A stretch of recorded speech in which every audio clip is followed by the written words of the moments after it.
Prop making 101. Prop can be anything that helps to enhance your costume. I mean, you know, everyone knows. Turn-ups. Hooray! To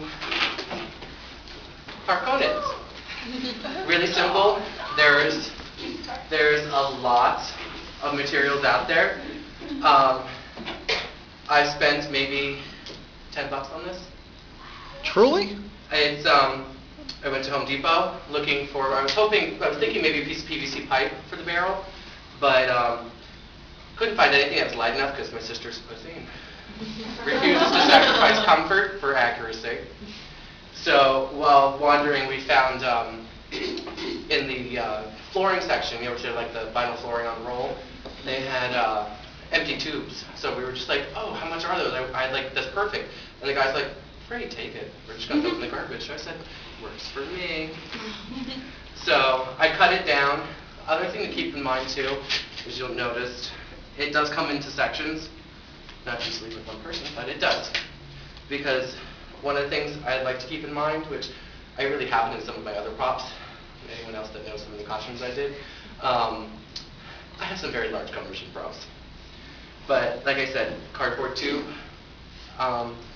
the base and the stock are just insulation foam. You know, the blue or the pink stuff you get from Home Depot, carved out with X-Acto knife, large, those large clay razors, and it's especially made for foam. It's like a hot knife, but it's got like this long stick on it from Michael's. Not Michael's, AC Joann's. Don't buy it. It's sex balls. I broke 3 of them. Broke 3 of them making this thing. And then just said, the hell with it, and went back to X-Acto knives and razors. I returned 4 of them, and I still have 1 busted at my house. Yeah, I ended up, you know what I found? It, because it's just, it looks like, the handle of it looks like a wood burner, but then it just has like this piece of metal, like in the end, and sort of crimped on, and that's where I kept breaking it, so I finally just took a piece of metal and wrapped it around there and re-crimped it, and it still didn't work right, so. But, and then styrene. My all-time new favoritist thing to work with. What's the technical term for it? Polystyrene. It's pretty much a thin sheet of plastic. It's the exact same stuff they make like model cars out of, which is really great because then you can get away with just using super glue, crazy glue, or low temp hot glue gun. That's all I use on this, is just a low temp hot glue gun. I did on the handle use the high temp because it is a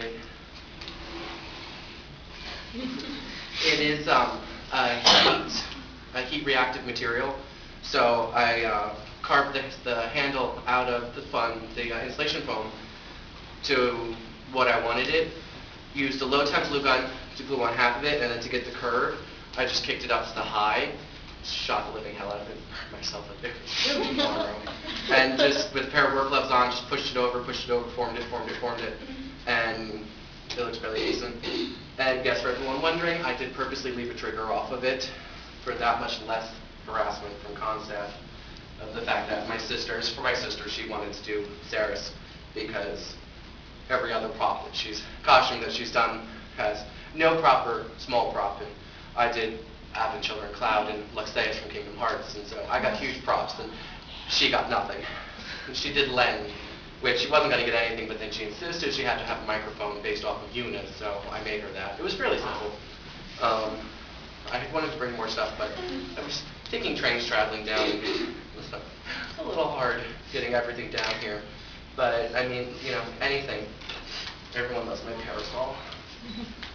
I found a website online. It's started out as one of those 70s mod clear plastic dome umbrellas. Like, I literally just Googled 70s dome umbrella, and I found a website that actually sells luggage. But it came with like a clear plastic on it. I just took all the plastic off, cut a panel to make my pattern out of, and then had to go back to Joann Fabrics to buy more pink satin because I don't really have enough of it. Yeah, it was an amusing day when I walked in there. and put a brand new bolt of pink satin, and it's like, I need 13 yards. Thanks, you're a peach. So, so I just cut it, cut out the number of pieces I needed, sewed it together, and then just took another one of the clear bits for the top, cut it, to give it a little bit of a swoosh, sewed it on. In the hotel room, falling asleep with the needle in my mouth, Sarah knows, at Mokucon, falling asleep, listening on the bed, needle in my mouth, and everyone's like, go to bed, I'm like, no, let's get this done. I didn't have any barbells to pierce it with. So, and then again, the handle, I took a bit of a dowel just to make it a bit longer because it was kind of short. Broke off the handle that was on, just typical sort of U-shaped handle. Broke it off, just a pair of pliers and a hammer. Love my hammer. Just a piece of foam cut to the heart shape, rounded the edges. I will be eventually putting more gesso on this, but that's pretty much all this is just gesso and sanding. If you're doing anything with insulation foam, styrofoam type deals, or Wonderflex, I'm sure anyone here that has worked with Wonderflex knows that it's along the lines of the polystyrene, but it has a fabric, like a mesh fabric embedded into it, which is supposed to be to help you get better shapes. You shape like a heat gun. It has its pros and cons. I don't particularly care for it because in order to finish it, to make it look a lot smoother than that, but even to get to this level of smoothness, you have to literally put about 70 coats of gesso on it and sanding in between each one. And each coat of gesso can take anywhere up to like 5 to 6 hours to dry. So it's very time consuming, but as some of my other friends who have done it will tell you, the results are very nice, but for instant gratification, I prefer the styrene. I've done a couple others. Let's say it's Tomahawk again. One of the props that was just way too big for me to bring. It's, again, insulation foam, a piece of PVC pipe for the handle, and the whole thing is just sheeted in the styrene. Because all you do is you just, you've got your, whatever it is you're covering.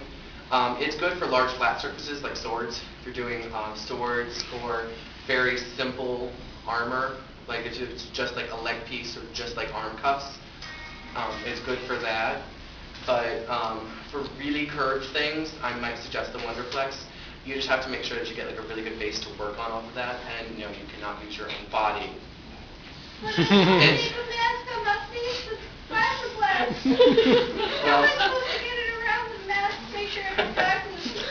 You let me know how that one turns out. I'll come send you flowers. But it does have its pros and cons. Like I said, if you're doing like a chest piece, or I actually did for a friend do Koga's armor, where I used fun foam, like the foamy stuff, because it comes in a couple different thicknesses. So I find if you're doing armor, use the thicker fun foam. The only problem with it is it only comes in computer paper size, and I need to cover an entire torso. So all you do is just, you have two ends, glue gun, low temp. Glue gun is like my new best friend. Low temp glue gun with insulation foam works great. It's, obviously it dries a lot faster than white glue, and it doesn't beat the foam like hot glue will. So if you were to, like I said, with things like this, all this is 2 circles of 1 inch thick insulation foam, cut to the size, and then wrapped in the styrene. The same with all of this. But this is inside, it's just all insulation foam. I mean, the whole thing maybe weighs 20 pounds, and the majority of the weight is from the paper tube that I used for the barrel, versus other props that I've made, like my cloud sword, which I thought, tee-hee, I'll use balsa wood. Balsa wood's light. Not when the blade is 6 feet long. Then it weighs a ton, which is one of the reasons why I did not bring it with me today. I had wanted to, but I didn't. But again, balsa wood, really good for blades. I I don't know if there's Helsing fans, I'm sure everyone knows. These are Paladin Andersons.